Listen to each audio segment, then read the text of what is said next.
행복한 성도 65번째 시간으로 평강이라는 제목으로 하나님 말씀 나누겠습니다.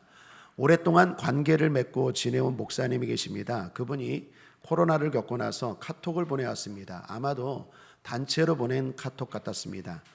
내용은 코로나 때 너무 힘들었다는 이야기였습니다. 아내는 암에 걸리고 아들은 취업에 계속 실패하고 딸은 좋지 않은 친구들과 어울려서 방황하고 있다는 것입니다.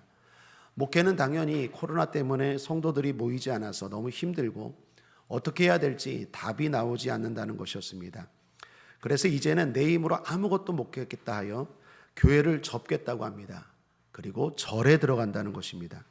절에 들어간다? 충격이었습니다. 그러면서 이제 나를 보기 원한다면 절로 찾아오라는 내용이었습니다.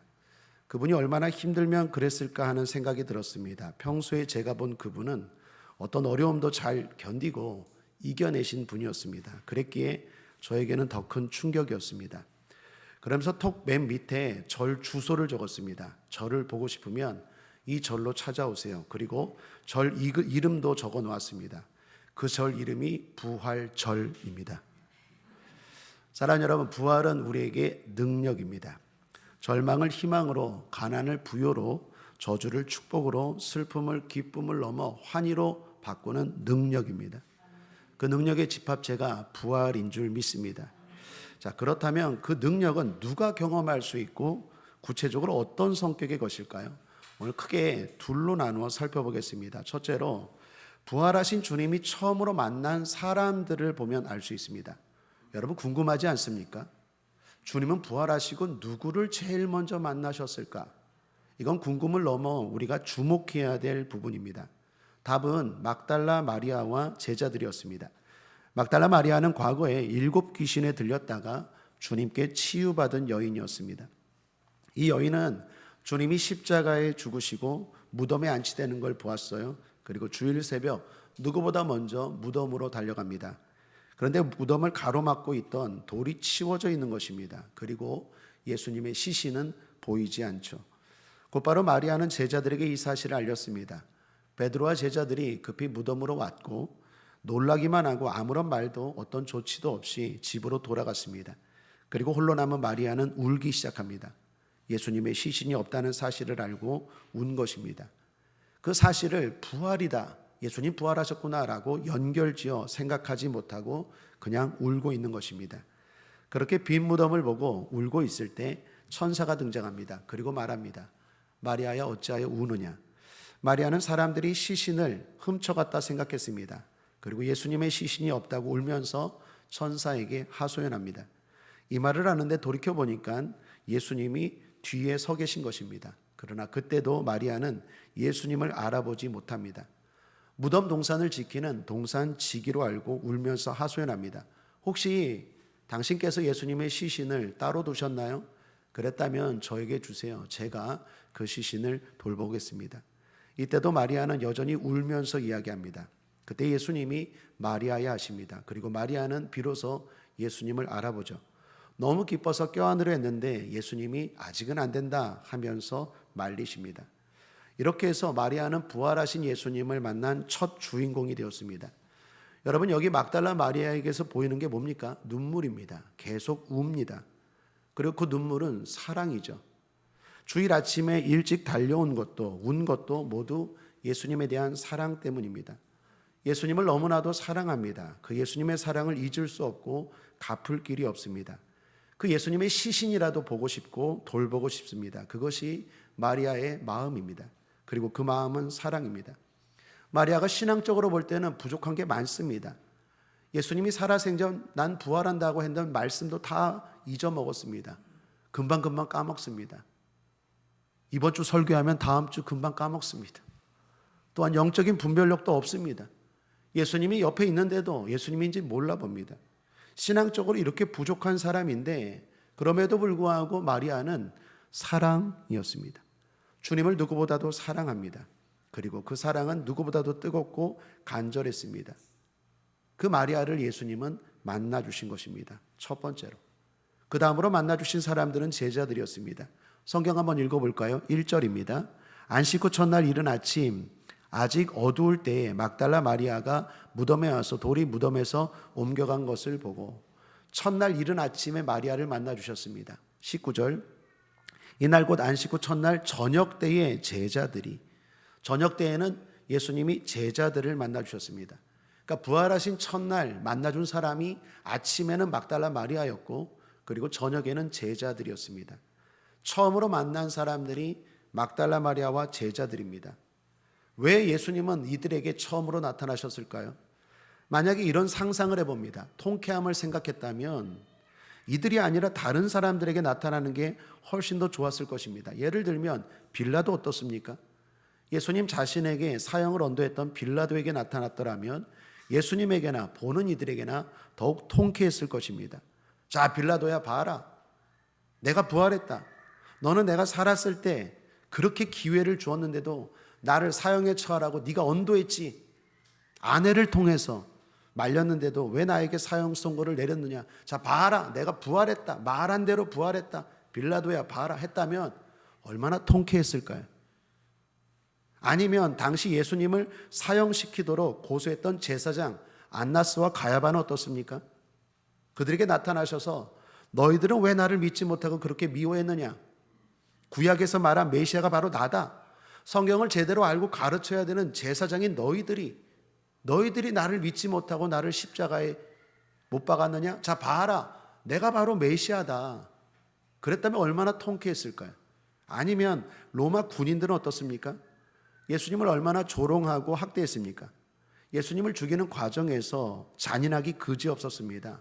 욕심으로 가득 찼습니다. 심지어 예수님을 죽이는 그 순간에 속옷 가지겠다고 서로 제비 뽑은 사람들입니다. 이런 인간 말종이죠. 남은 지금 아파서 죽어가는데 그 속옷을 서로 갖겠다고 제비를 뽑는 사람들. 이 로마 군인들에게 예수님이 나타나셔서 이놈들아, 내가 바로 메시아다. 니들이 나를 창으로 찌르고 조롱하고 죽였는데 내가 부활했다. 그러면 얼마나 통쾌하고 속이 시원할까요? 그런데 예수님은 그런 자들에게 나타나지 않았습니다. 사형 선고를 내린 사람, 예수님을 고소하고 죽음으로 몰아간 사람, 그리고 예수님을 실제로 죽인 사람, 이 사람들이 부활하신 주님을 만나고 변화된다면 어떻겠습니까?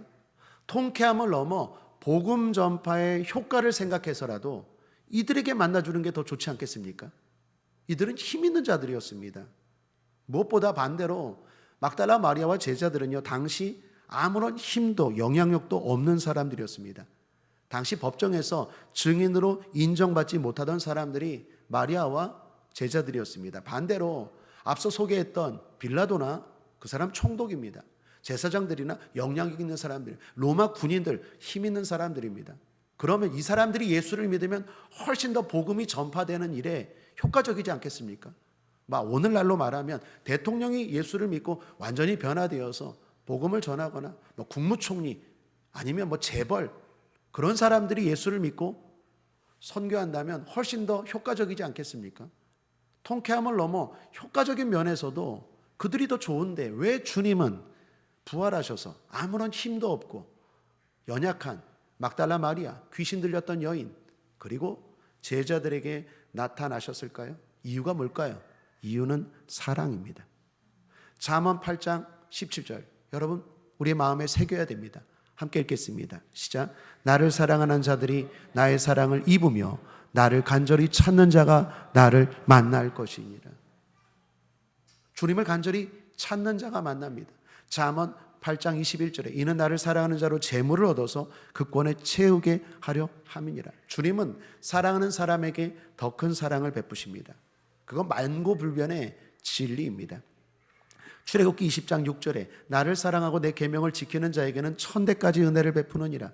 신명기 5장 10절에 나를 사랑하고 내 계명을 지키는 자에게는 1000대까지 은혜를 베푸느니라. 주님이 못하시는 게 있습니다. 그것은 배신입니다. 주님을 사랑하는 사람에게 더 주시면 더 주셨지 결코 배신하지 않습니다. 그들을 손해나게 하지 않습니다. 원수로 갚지 않으십니다. 사랑 때문입니다.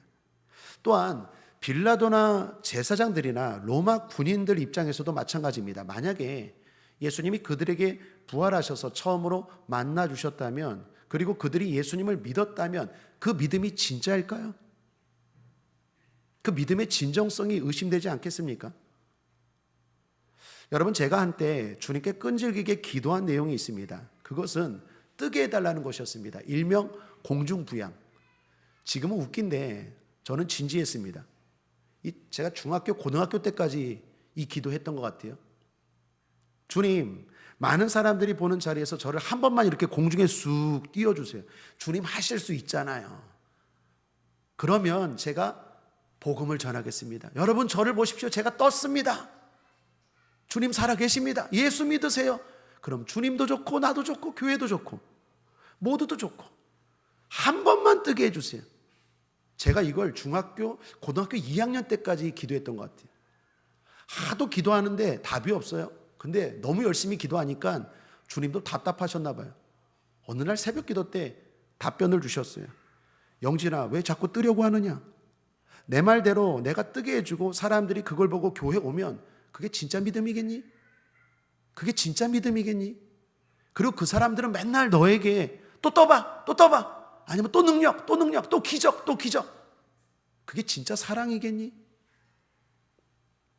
이후로 저는 그 기도를 하지 않았습니다. 아마 부활하신 주님도 같은 마음과 같은 의도일 것입니다. 빌라도, 대제사장, 로마 군인들 그들에게 만나주시면 그리고 믿는다고 하면 그 믿음이 진짜 믿음이겠습니까? 무엇보다도 만약에 예수님을 십자가로 몰아넣었던 그들에게 나타나신다면 그때는요, 그들에게 구원이 아니라 심판의 날이 되었을 것입니다. 요한복음에 이런 말씀이 있습니다. 함께 읽어보죠. 12장 47, 48절입니다. 시작. 사람이 내 말을 듣고 지키지 아니할지라도 내가 저를 심판하지 아니하노라. 내가 온 것은 세상을 심판하려 함이 아니요 세상을 구원하려 함이로라. 나를 저버리고 내 말을 받지 아니하는 자를 심판할 이가 있으니 곧 나의 한 그 말이 마지막 날에 저를 심판하리라. 무슨 말씀입니까? 주님의 말씀을 듣고도 사람들이 믿지 않습니다. 그래도 아직까지는 희망이 있다는 거예요. 그때는 심판하지 않겠다는 거예요. 근데 심판할 때가 있는데 그때는 내가 진짜 나타날 때라는 거예요. 나타날 때는 심판할 때. 들어서 믿지 않는 데는 아직도 기회가 있지만 만나줄 때는 심판할 때라는 거예요. 빌라도가 만난다면 그때는 심판받을 때입니다. 그러므로 예수님을 십자가에 못 박은 자들에게도 주님이 나타나시 않은 건 사랑입니다. 기회를 주신 사랑입니다. 둘째로 부활하신 주님이 처음으로 하신 말씀입니다. 여러분, 이것도 궁금하지 않습니까? 부활하신 주님은 처음으로 무슨 말씀을 하셨을까요? 평강입니다. 의도적으로 이 말씀을 하십니다. 오늘 성경에도 3번이나 나옵니다. 함께 읽겠습니다. 19절. 이날 곧 안식 후 첫날 저녁 때에 제자들이 유대인들을 두려워하여 모인 곳에 문들을 닫았더니 예수께서 오사 가운데에 서서 가라사대 너에게 평강이 있을지어다.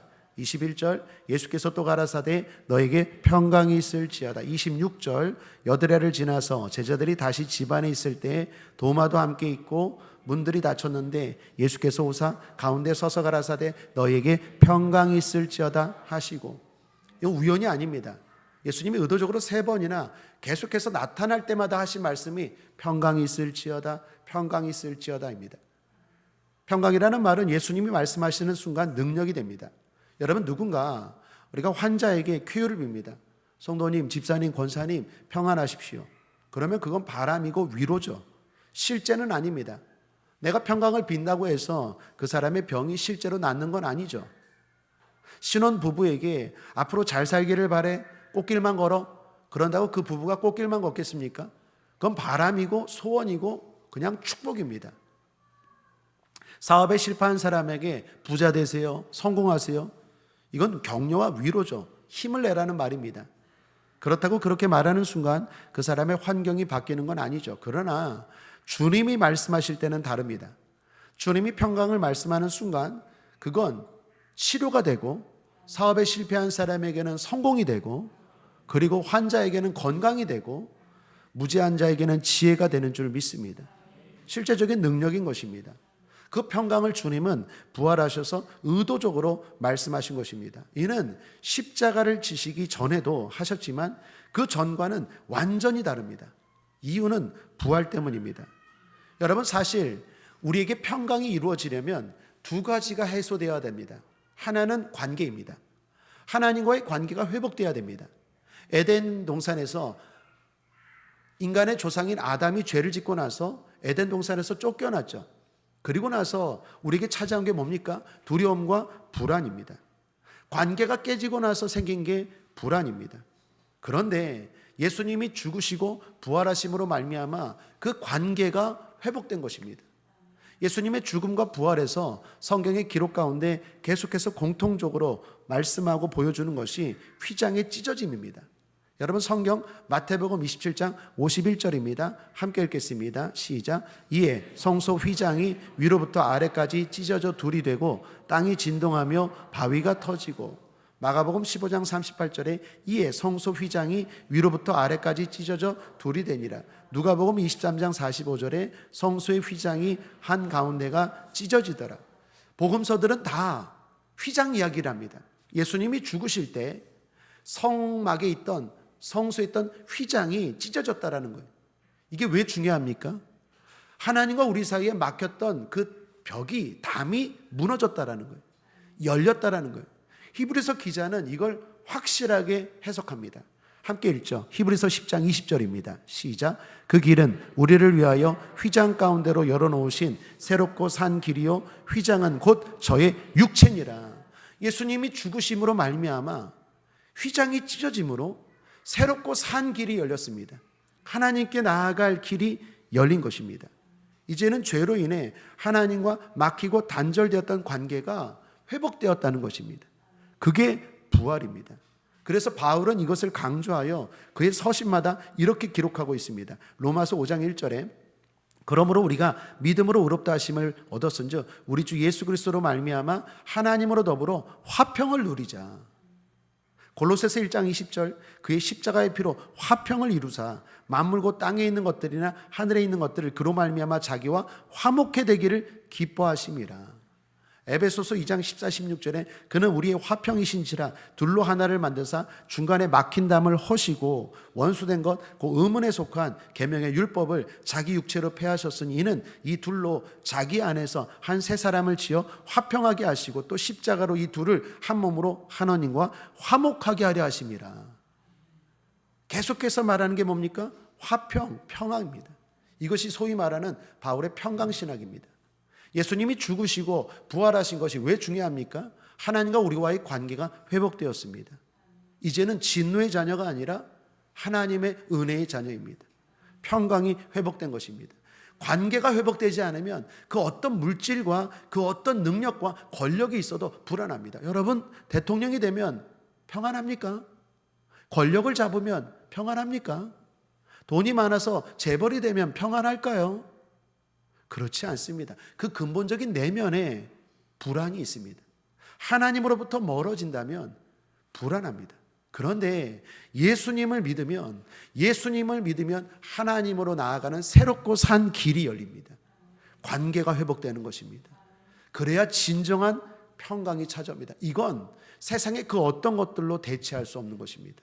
또 하나, 평강이 이루어지려면 능력이 있어야 되겠죠. 아픈 사람에게 평안하십시오 하면 아픈데 어떻게 평안할 수 있겠습니까? 가난한 사람들에게 평안하십시오, 나 지금 당장 먹을 게 없는데 마음만 평안하면 뭐 하겠습니까? 그러므로 그 문제를 해결해 줄 수 있는 능력이 있어야 평강이 임하는 줄 믿습니다. 여러분, 이사야서 9장 6절에 예수님에 대한 예언의 말씀입니다. 그는 기묘자라 모사라 전능하신 하나님이시라 영존하시는 이시라 아버지라 평강의 왕이라. 예수님은 평강을 주실 수 있는 능력이 있으십니다. 십자가를 지시기 전 최후 만찬에서도 이렇게 말씀하셨죠. 요한복음 14장 27절입니다. 평안을 너에게 끼치는 이고 나의 평안을 너에게 주노라. 내가 너에게 주는 것은 세상이 주는 것 같지 아니하리니 너희는 마음에 근심도 말고 두려워하지도 말라. 이런 말씀들을 제자들은 알고 들었지만 그럼에도 예수님이 죽으실 때 두려웠어요. 그래서 제자들은 다 도망갔고 문을 닫고 숨어 있었던 거죠. 왜 장정들이 문을 닫고 숨어 있습니까? 능력이 안 되기 때문이에요. 유대인들이 우리를 죽이면 어떻게 할까? 유대인들의 능력이 예수님을 죽이는 걸 봤어요. 그걸 보고 우리도 죽이면 어떻게 할까? 무서우니까 문을 닫고 있는 거죠. 무엇보다도 죽음이 무섭습니다. 죽음 이후에 뭐가 있는지, 어떻게 되는지 몰라요. 막연합니다. 말씀을 통해서 들었지만 믿기질 않아요. 그래서 문을 닫고 숨어 있는 것입니다. 그런데 예수님이 사망 권세 이기시고 부활하신 것입니다. 이건 능력 중에 능력입니다. 제자들에게 그 능력을 보여주기 위해서 오늘 성경에서도 한 장면이 나오는데 함께 한번 읽어보죠. 19절입니다. 시작. 이날 곧 안식 후 첫날 저녁 때에 제자들이 유대인들을 두려워하여 모인 곳에 문들을 닫았더니 예수께서 오사 가운데 서서 가라사대 너에게 평강이 있을지어다. 예수님이 어떻게 오십니까? 문 두드리고 문 열라 나다 하고 오지 않아요. 이제는 그렇게 오지 않아요. 문들을 꼭꼭 닫았어요. 문 하나가 아닙니다. 문들입니다. 2중, 3중, 4중으로 닫은 문인데 갑자기 예수님이 가운데 서 계세요. 이게 뭘 말합니까? 예수님은 이제 능력이 있으세요. 부활이 새로운 능력을 예수님을 통해서 보여주신 것입니다. 그러므로 예수님은 평강을 주실 수 있습니다. 여러분, 듣기 좋으라고 하는 말 아닙니다. 사람이 하는 말도 위로가 되고 그 말에 힘이 있지만 예수님의 말은 실제이고 능력인 줄 믿습니다. 그걸 아멘으로 받아들일 때 거짓말처럼 평강이 찾아오는 것입니다. 사랑하는 여러분, 부활하신 주님은 오늘도 여러분에게 평강을 말씀하십니다. 성령으로, 성경으로, 말씀으로 말씀하십니다. 예배 가운데, 기도 가운데, 특별히 교회에 모일 때 말씀하십니다. 이 평강의 능력을 꼭 누리시기를 주님의 이름으로 축복합니다. 하나님과의 관계가 회복되시길 바랍니다. 그분의 능력을 통해서 실제적인 문제가 해결되고 진정한 평강을 누리시기를 주님의 이름으로 축복합니다. 20대 청년이 있었습니다. 학업 스트레스, 취업 불안, 가족 문제 등 복합적으로 고통당하는 청년이었습니다. 매일 공황장애와 불면증에 시달렸어요. 약도 듣지 않고 의사분과 상담해도 일시적이었습니다. 항상 두려움과 미래에 대한 막연한 두려움, 걱정, 이것이 떠나지 않는 청년이었어요. 그런 어느 날 우연히 교회에 가게 되었고 예배 가운데 이런 말씀을 들었어요. 너희 염려를 다 주께 맡겨 버리라. 베드로전서 5장 7절 말씀이죠. 그런데 신기하게 그 말씀을 듣는 순간 마음에 평강이 찾아왔어요. 이전에 맛보지 못한 평안함이 몰려왔습니다. 그리고 그날 바로 예수님을 영접했어요. 물론 아직도 완전히 치유된 건 아니지만 옛날과 같지 않아요. 예배 드릴 때마다 나는 혼자가 아니다, 두렵지 않다, 주님이 함께 하신다는 평안을 느끼고 있습니다. 그리고 이제는 다른 불안한 청년들을 섬기는 리더로 열심히 신앙생활하고 있습니다. 암 진단을 받고 항암 치료를 받고 있는 여성분이 계셨습니다. 이분은 밤마다 죽음에 대한 두려움에 시달렸어요. 꿈을 꿔도요, 악몽만 꿨어요. 비참하게, 끔찍하게 자기가 죽는 모습, 암이 막 악화되어서 죽는 모습. 이런 고통 가운데 이 여성은 혼자였습니다. 남편은 이미 세상을 떠났고요. 자녀들도 출가해서 멀리 살고 있었어요. 딸은 외국에, 아들은 저 지방에 살고 있었어요. 그러던 분이 병원 침대에서 우연히 유튜브로 찬양을 듣게 되었습니다. 그리고 자기도 모르는 눈물이 하염없이 흘러내렸어요. 밤새 울었습니다. 사람들이 들을까 봐 숨죽이며 울었습니다. 그리고 다음 날 세상이 줄 수 없는 평안으로 마음이 행복해졌어요. 곧바로 병원 내에 있는 원목 씨를 찾아갔습니다. 그리고 목사님 앞에서 예수님을 영접하고 기도를 받았습니다. 이후 그녀는 예수님과 함께 행복하게 투병을 하고 있습니다. 물론 암도 거의 완치가 되었습니다. 지금은 자신과 같이 병원에서 암 투병하는 사람들을 돌아다니면서 기도해주고 위로해주는 사역을 하고 있습니다. 어릴 적 학대와 가정폭력 속에서 자란 남성이 있었습니다. 늘 세상과 사람들에 대한 분노로 마음이 가득 차 있었어요. 자존감은 낮고 당연히 사람과의 대인관계도 망가져 있는 분이었습니다. 그분이 하는 일상은 매일 욕하고 술 먹고 소리 지르고 때리고, 술 먹고 소리 지르고 때리고, 술 먹고 소리 지르고 때리고, 이게 매일 일상이었습니다. 그러다가 그분을 불쌍히 여기던 동네 분의 인도로 교회 수련회에 참석하게 되었습니다. 거기서 사람들을 만났는데 자신을 아주 따뜻하게 맞아주는 거예요. 그리고 그날 말씀을 듣던 중 예수님이 당신의 상처를 대신 짊어지셨습니다. 예수님이 십자가에 죽으시고 부활하신 것은 당신 때문입니다. 그 우리가 당연히 아는 그 진리의 말씀이 이분에게는 완전히 꽂혔어요. 새롭게 들렸어요. 깊은 곳에서 울음이 터져 나왔습니다. 여러분, 여자가 우는 것과 남자가 우는 것은 다르죠. 남자가 울기 시작하면 꺽꺽거리고 웃습니다. 소리내어서 꺽꺽거리고 울었어요. 한동안 설움이 복받쳐 올라 계속 울었습니다. 친구와 주변 사람들이 가까이 와서 안아주고 다독여주고 함께 기도해 주었어요. 그리고 이분이 예수님을 영접하고 분노가 사라지게 되고 상처가 치유되었습니다. 지금은 청년들을 이렇게 인도하는 교사로 섬기고 있습니다. 그분이 말합니다. 내 마음을 가장 시끄럽게 했던 그 과거가 지금은 하나님의 평안을 말해주는 도구가 되었어요. 하나 더 소개한다면 육아 우울증에 시달리던 엄마가 있었습니다. 첫째 때는 그래도 괜찮았는데 둘째 출산 후 이후에 심한 산후 우울증에 시달렸어요. 그 매일 알 수 없는 거예요. 괜히 눈물이 나는 거예요. 그 여자들 아기 나고 나서 잘해줘야 됩니다.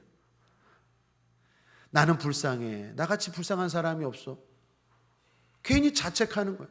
그러면서 나는 엄마 자격이 안 되나 봐. 그 우울하고 심하면 막 죽고 싶다는 생각까지 들고 산후 우울증에 빠졌어요. 그러다 보니 아파트 맘카페에서 알게 된 한 분의 권유로 교회에 가게 되었습니다. 그리고 교회 현수막에 써놓은 말씀에 알 수 없는 평강이 찾아왔어요.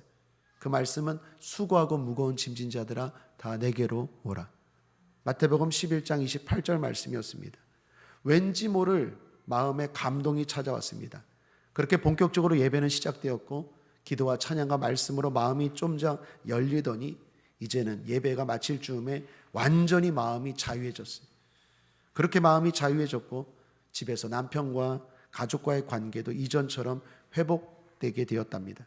지금은 누구보다도 기쁘게 교회 내 특별히 주일학교 봉사하면서 다른 엄마들을 섬기는 봉사에 참여하고 있습니다. 사랑 여러분, 이러한 사례들은 너무나도 많습니다. 주님은 지금도 살아계신 줄 믿습니다. 그리고 평강을 실제로 주시는 분인 줄 믿습니다. 우울한 사람에게 하나님과의 관계를 회복시키시고 뿐만 아니라 그 우울증에서 벗어나게 능력 가운데 인도하시는 줄 믿습니다. 그러므로 마음을 열고 믿음으로 아멘하며 받아들이시길 바랍니다. 이런 말씀을 듣고도 어떤 분은 이렇게 말할지 몰라요. 그래도 목사님, 내 불안은 해결 못해요. 아닙니다. 주님은 해결해 주실 수 있습니다. 여러분, 제자들을 보십시오.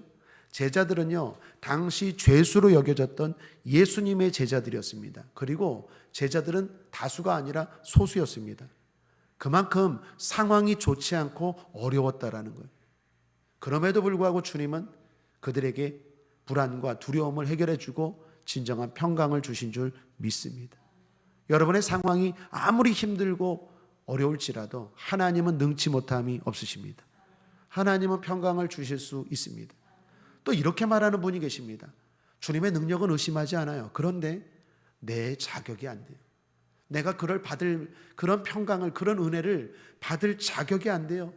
목사님, 저는 얼마나 죄인인지 부족한지 몰라요. 그렇지 않습니다. 여러분, 제자들을 보십시오. 제자들이 자격이 됩니까? 주님의 부활의 평강을 맛볼 자격이 됩니까?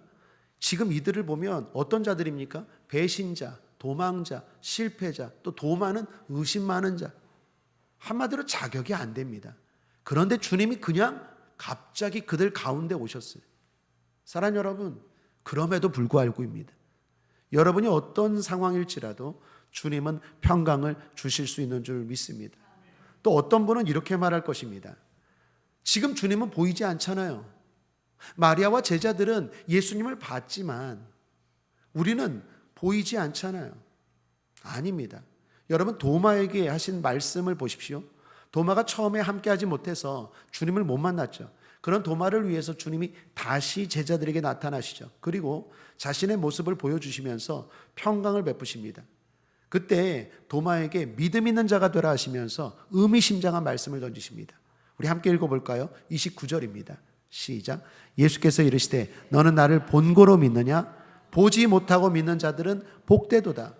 보지 못하고 믿는 자들은 복되도다. 이 말은 무슨 말씀입니까? 보지 못하고도 믿을 수 있다는 이야기입니까? 없다는 이야기입니까? 있다는 이야기. 보지 못하고도 믿을 수 있다는 얘기고, 또 더 나아가 그렇게 믿으면 복이 있다라는 거예요. 더 큰 평강이 있다라는 거예요. 난 보지 못하니까 믿지 못하겠어요. 막달라 마리아는 봤잖아요. 제자들은 봤잖아요. 부활하신 주님을 봤으니까 믿을 수 있었고 평강을 누릴 수 있지만 우리는 지금 보이지 않잖아요. 주님 하신 말씀을 기억하십시오. 보지 않고 믿는 자들 가능합니다. 보지 않고도 믿을 수 있어요. 성경으로, 성령으로, 말씀으로, 환경으로 믿을 수 있어요. 더 나아가 그렇게 믿으면 더 큰 평강이 임합니다. 더 큰 복이 임하는 줄 믿습니다. 사랑하는 여러분, 그럼에도 불구하고입니다. 너무 안 좋은 환경 때문에 불안합니까? 부족한 자신의 모습 때문에 평강이 주어지지 않을 것 같습니까? 무엇보다 주님이 보이지 않아 믿어지질 않습니까? 그럼에도 불구하고 아멘 하십시오. 자격이 안 된다고? 요즘 내 삶이 엉망이라고? 그럼에도 불구하고 아멘 하십시오. 그럴 때 주님이 찾아오시는 것입니다. 구약 민수기 6장에 보면 하나님이 모세를 통해서 이런 명령을 내리십니다. 너는 제사장 아론에게 이스라엘 백성들을 이렇게 축복하라. 민수기 6장 23, 27절에 아론과 그 아들들에게 고하여 이르기를 너희는 이스라엘 자손을 위하여 이렇게 축복하여 이르되 여호와는 내게 복을 주시고 너를 지키시기를 원하며 여호와는 그 얼굴로 내게 비치사 은혜 베푸시기를 원하며 여호와는 그 얼굴을 내게로 향하여 드사 평강 주시기를 원하노라 할지니라 하라. 이렇게 축복하라는 거예요. 그럼 어떻게 됩니까? 27절 그들은 이같이 내 이름으로 이스라엘 자손에게 축복할지니 내가 그들에게 복을 주리라. 복은 하나님이 주십니다. 여러분 당시 이 말씀의 상황을 아십니까? 당시 이스라엘 백성들 자격이 안 됐어요. 도망자 신세였습니다. 주님의 복과 평강을 받을 자격이 안 됐어요. 자꾸 의심하고 불평하는 흔들리는 믿음을 보일 때였습니다. 심지어 제사장 아론이 없을 때 금송아지를 섬겼을 때예요. 받을 자격 안 됐습니다. 그런 상황에서 하나님이 하신 말씀입니다. 축복을 빌라, 평강을 빌라. 그러면 내가 주겠다. 여러분 이는 받는 자나 비는 자나 다 의심되는 부분이 있습니다. 아론 입장에서도 제사장 입장에서도 내가 이렇게 빈다고 될까? 의심될까요? 안 될까요? 되죠. 받는 사람 입장에서도 의심됩니다. 그러나 비는 사람도 받는 사람도 믿음으로 빌고 받았을 때 하나님이 평강을, 하나님이 이러한 복을 주신 줄 믿습니다. 사랑하는 여러분, 저나 여러분이나 아멘입니다. 우리는 아멘입니다. 이 사람이 내가 안수기도 한다고 이 사람의 문제가 해결될까? 저도 의심이 들 때가 있어요. 이 사람 요즘 삶을 보니까 엉망인데 안수하러 갔는데 술 냄새가 나요. 아이고 내가 지금 안수하는 게 이게 지금 헛수고 아닌가? 나는 지금 땀이 흘리도록 목이 쉬도록 안수하는데 술 퍼먹고 여기 앉아있네. 한심해요. 도대체 하나님이 이 사람에게 복을 줄까? 의심이 되지만 아멘입니다. 아멘하고 비는 거예요. 받는 사람도 내가 받을 자격이 되나? 하나님 정말 있나? 아닙니다. 아멘입니다. 그러면 하나님이 복을 주십니다. 구약이나 신약이나 마찬가지입니다. 받을 자격이 안 된 자들도 축복을 빌고 아멘 했을 때 하나님의 평강이 임한 줄 믿습니다. 한 가지 중요한 건 권면입니다. 여러분 진정으로 확실하게 평강을 누리길 원하십니까? 이건 팁입니다. 사역을 해보십시오. 누군가를 섬겨보시고 사명을 감당해 보십시오. 주의 일을 해보십시오. 주님이 제자들에게 하신 말씀 가운데 이런 말씀이 있죠. 끝으로 함께 읽겠습니다. 21절 시작. 예수께서 또 가라사대 너에게 평강이 있을지어다. 아버지께서 나를 보내신 것 같이 나도 너희를 보내노라. 나도 너희를 보내노라. 무슨 말입니까? 너희들도 나처럼 사역해보라는 거예요. 그 교회에서 그 아이들, 그 어른, 구역장으로, 주방으로, 안내봉사, 차량, 찬양 어떤 모습으로든지 내가 너희들을 보내니 그 자리에서 사역해보라는 거예요. 섬겨보라는 거예요. 그러면 확실하게 하나님이 주시는 평강이 임할 줄 믿습니다. 여러분 우리 교회에서 제일 평강을 많이 누리는 사람이 누구일까요? 접니다. 왜 그럴까요? 제가 자격이 돼서? 잘나서? 여러분보다 거룩해서? 그렇지 않아요. 사역을 하잖아요. 사역을 하잖아요. 사역을 하면 제일 먼저 제가 그 은혜와 그 능력과 그 평강을 제일 먼저 맛보는 사람이 저예요. 여러분 주님이 말씀합니다. 나도 너희를 보내노라. 여러분이 있는 자리에서 주의 일을 감당해 보십시오. 하나님의 평강이 임할지어다. 말씀을 정리합니다. 행복한 성도 65번째 시간으로 평강이라는 제목으로 은혜를 나누었습니다. 부활하신 주님은 제일 먼저 사랑하는 사람들에게 나타나 평강을 말씀하셨습니다. 그리고 그 평강은 실제였습니다. 하나님과의 관계를 회복하고 내 삶의 문제를 해결하는 능력의 평강이었습니다. 그 평강을 성도는 누구나 누릴 수 있습니다. 열악한 환경 때문에 불안해도, 부족한 자신의 모습이 실망적이어도 평강을 주시는 주님이 보이지 않아도 누릴 수 있습니다. 그럼에도 불구하고의 믿음으로입니다. 그럼에도 불구하고 아멘합시다. 그럼에도 불구하고 사역합시다. 그리고 이제는 평강의 시대를 살아갑시다. 예수 승리! 기도하겠습니다. 하나님 아버지, 우리 국제하모니교회 성도들 다 부활을 경험했습니다. 부활절을 지냈습니다. 그렇다면 이제는 평강으로 살아야 합니다. 그게 맞습니다. 그게 옳습니다. 그게 좋습니다. 그 길이 열렸습니다. 그렇게 살아가는 지혜롭고 복된 성도들 되게 하여 주옵소서. 우리 사랑하는 성도들 평안할지어다. 예수 이름으로 평안할지어다. 예수 이름으로 평안할지어다. 감사드리며 예수님의 이름으로 축복하고 기도했습니다. 아멘.